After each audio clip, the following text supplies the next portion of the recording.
यह फ़िल्म हमारे समाज के सिस्टम और हर आम इंसान की रसोई की से जुड़ी हुई एक बेहद ही गंभीर और आँख खोल देने वाली कहानी होने वाली है। कहानी शुरू होती है एक बेहद ही भावुक और झंझोड़ देने वाली मोड़ से। एक लाचार पिताजी 7 साल की अपनी मासूम बेटी को खो देता है। अस्पताल के डॉक्टर और मेडिकल रिपोर्ट यह कहते हैं कि बच्चे की मौत कैंसर जैसे भयंकर बीमारी की वजह से हुई है, लेकिन वह पिताजी इस बात को मानने से साफ इनकार कर देता है। वह पुलिस स्टेशन जाता है, वहां कहता है कि मेरी बेटी बीमारी की वजह से मरी नहीं है, उसका मर्डर हुआ है और मुझे एफआईआर दर्ज करवाना है। उसका तर्क सीधा और गहरा होता है। अगर किसी को पता है कि वह जो चीज बेच रहा है बाजार में उसमें जहर है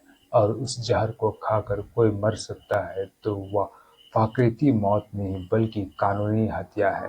पुलिस और समाज उसे पागल समझती है और लेकिन एक पिताजी वह कभी हार नहीं मानता है। बहुत बड़ा खुलासा थाली में परोसा जा रहा है, धीमा जहर। जब एक निडर महिला वकील इस केस को अपने हाथ में लेती है तो सिस्टम की परतें एक के बाद एक खुलने लगती है। जांच में जो सच सामने आता है वह पूरे देश को डरवा देने वाला होता है। कॉर्पोरेट कंपनियों का लालच, बड़े बड़े कंपनियों को ऊपर से भारी भरकम सेल टारगेट मिलता है। बाजार में कंपटीशन इतना बढ़ चुका है कि ज़्यादा से ज़्यादा मुनाफा कमाने के लिए फसल, सब्जी या फिर फल पर अंधाधुंध जहर कीटनाशक का छिड़काव किया जाता है। हेलीकॉप्टर से जहर का बारिश खेतों और काजू के बागानों पर इंसानों के द्वारा नहीं बल्कि बड़े पैमाने पर हेलीकॉप्टरों से केमिकल का बारिश किया जा रहा है। धोने से भी बाहर नहीं निकलता है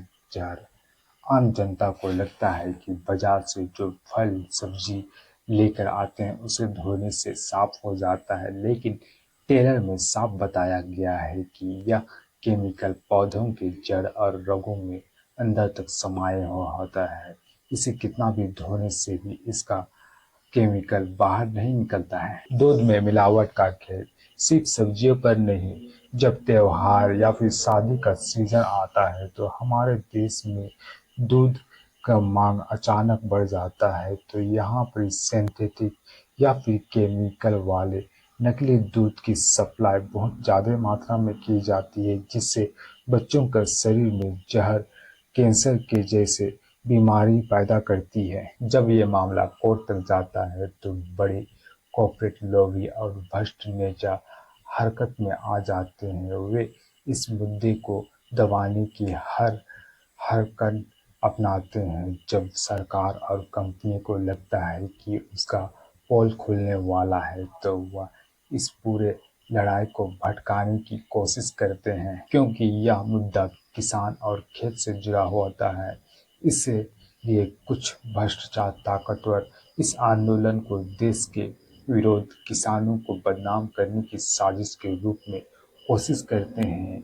लेकिन यह लड़ाई सिर्फ एक पिता की नहीं बल्कि देश के करोड़ों बच्चों और नागरिकों के जीवन के बचाने के लिए बहुत बड़ा आंदोलन बनाया जाता है। लोग सड़क पर उतर आते हैं और भ्रष्ट सिस्टम के खिलाफ लोग मुद्दा नारे लगाने लगते हैं। फिल्म में एक महत्वपूर्ण और दिल को दहला देने वाला सद्भाव दीप दिखाया गया है। बठिंडा से बीकानेर जाने वाली एक कैंसर ट्रेन, यह कोई काल्पनिक कहानी नहीं है बल्कि एक हमारे देश की एक ऐसी दर्दनाक हकीकत है। अत्यधिक केमिकल और कीटनाशक इस्तेमाल करने के कारण एक विशेष इलाके में कैंसर के मरीज इतने अधिक पाए जाते हैं कि रोज एक पूरा ट्रेन सिर्फ कैंसर के मरीजों को इलाज करने के लिए ले जाया जाता है। इस फिल्म के जरिए पूरा देश को चेतावनी दिया जाता है कि अगर आप